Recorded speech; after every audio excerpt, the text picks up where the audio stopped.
Okay, just picture this for a second.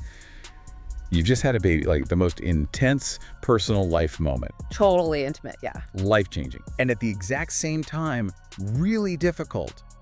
Private stuff from your past is being dragged out in court, under oath, for everyone. Wow. Yeah, that's a head spinner.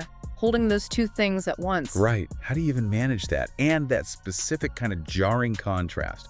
That's what we're diving into today. It's all about Cassie.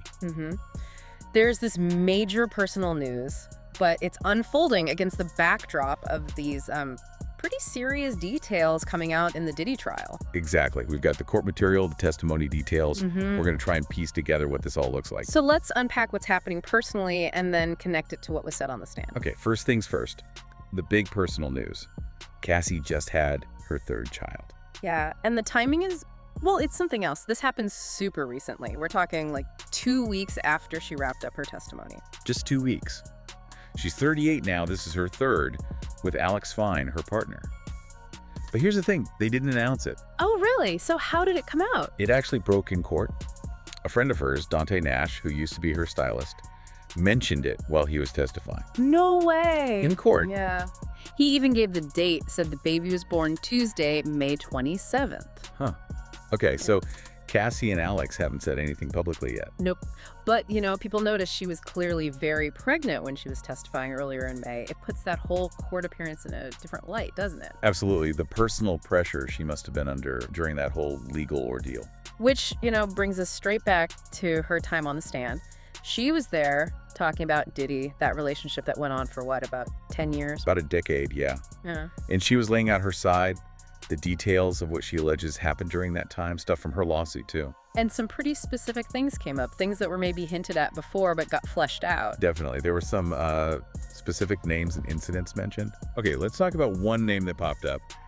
Michael B. Jordan. Right. So the testimony suggests Diddy suspected Cassie was having an affair with him, with Michael B. Jordan. And her lawsuit from 2023 had already mentioned something vague, like a flirtatious relationship with an actor. Correct.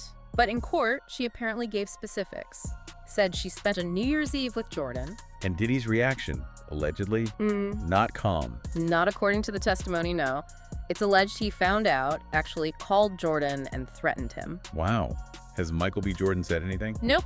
Total silence from his end on this. And it's still unclear if he might get called to testify himself. That's still up in the air. Okay, so that's one piece. Then there was another admission from Cassie herself about Kid Cutie. Yes, she confirmed on the stand that she did have an affair with Kid Cutie. This was back in 2011. And she framed it as happening when things with Diddy were rocky. Her words were something like the relationship was not going well at that point. Okay, so then Kid Cutie also testifies.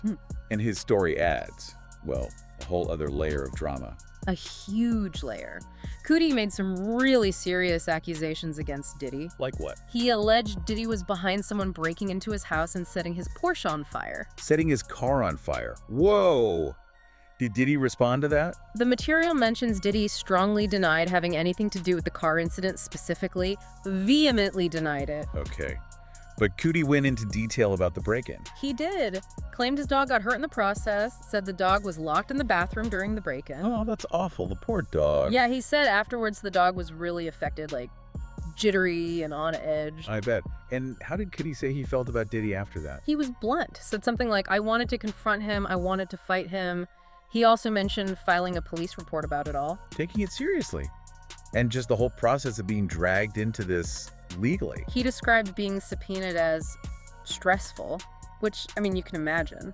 Totally. So, like we said at the start, you've got this incredibly intense court stuff unfolding.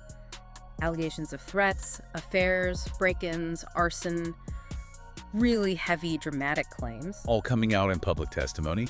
And then, almost simultaneously, you have this deeply personal, usually private, joyful event, the birth of her child. It's just such a stark contrast. It paints this picture of, these huge historical alleged events and dynamics being forced into the light. Right. Alleged control, jealousy, retaliation, Yeah. all that stuff being examined publicly. While her personal life is just moving forward in this really profound way. It's quite something. It really makes you think about the weight of having your past examined like that under a microscope, especially such difficult alleged history. And doing it while you're also navigating something as huge and vulnerable as becoming a mother again. Exactly. What does it mean for all these specific allegations, the jealousy, the alleged possessiveness, the supposed payback to surface right now at this exact moment in her personal life? Yeah. It's a heavy intersection, isn't it? The public legal battle, the alleged private history, and just, well, life happening. Makes you wonder what it takes to navigate all that.